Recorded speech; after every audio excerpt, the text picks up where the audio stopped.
ఇప్పుడు తన సుఖం కోసం, తన ఎంజాయ్మెంట్ కోసం భర్తను చంపేసింది. 9 ఏళ్ళ బాబు ఉన్నాడు. 9 ఏళ్ళ బాబు అట్లా ఒంటరి అయిపోయాడు. తను జైలుకి వెళ్ళిపోయింది. తన భర్త చనిపోయాడు అంటే ఆమెను చంపేసింది. ఇప్పుడు తను ఏ సుఖం అనుభవిస్తుంది అంటే తనకి ఏ కేసులు పడతాయి మరి? ఇప్పుడు జాగ్రత్తలు తీసుకోవాలి వాళ్ళు. 100% అండి. మర్డర్ కేసు అయితే 100% పడుతుంది. మినిమం 10 years పనిష్మెంట్ అయితే పడుతుంది, ఎవిడెన్స్ ఉంది కాబట్టి. కానీ ఇక్కడ మీరు ఒక బాబు అన్నారు కదా, ఇప్పుడు ఆ బాబు నరేంద్ర మోడీ అవుతాడో తెలియదు, వీరప్పన్ అవుతాడో తెలియదు. తండ్రి లేడు.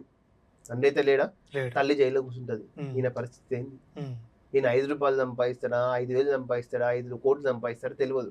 అంటే ఇట్లాంటి జనరేషన్. ఇప్పుడు తన తండ్రి ఎవరో, తన తల్లి ఎవరో, ఇప్పుడు మనకున్నారు బయాలజికల్ ద పేరెంట్స్ కానీ, స్టెప్ ఫాదర్స్ కానీ డెఫినెట్గా ఉన్నారు.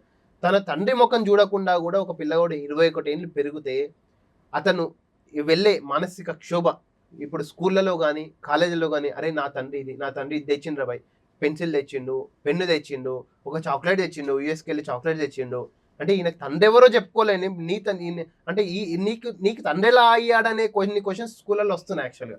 అంటే ఆ ఏజ్లో ఆ టైంలో మానసిక క్షోభను అనుభవించి రేపు పొద్దున అతను ఏ విధంగా టర్న్ అప్ అవుతాడు అనేది next India is going to not only India, entire world is going to see that kind of situation.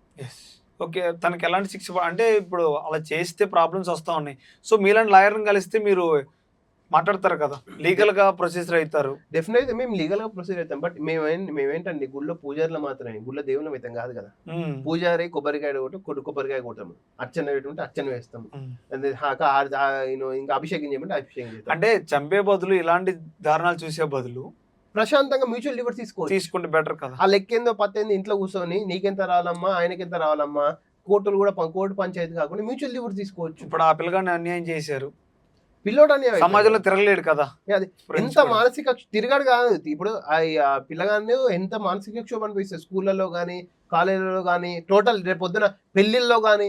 అంతెందుకండి, మన మాగంటి గోపీనాథ్ గారి భార్య, మొదటి భార్య, రెండో భార్య, మొదటి భార్య కొడుకు ఇప్పుడు 25 సంవత్సరాలు. ఇది ఓపెన్ సీక్రెట్, మరి హిడెన్ కాదు.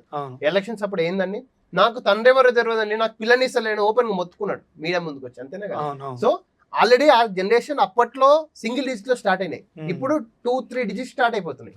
ఆయన జనరేషన్ లోనే అర్బన్ ఏరియాస్ లో ఆయన పుట్టి పెరిగింది జూబ్లీ హిల్స్ కాబట్టి అర్బన్ ఏరియాస్ లో అట్లాంటి పిల్లలు ఇప్పుడు 25 ఏజ్ కి వచ్చిండు. ఇప్పుడు ఇంకా 5, 6, 10 ఇంకొక 20 years అయినాక దారుణం అవుతుంది పరిస్థితి. Thank you. వెల్కమ్.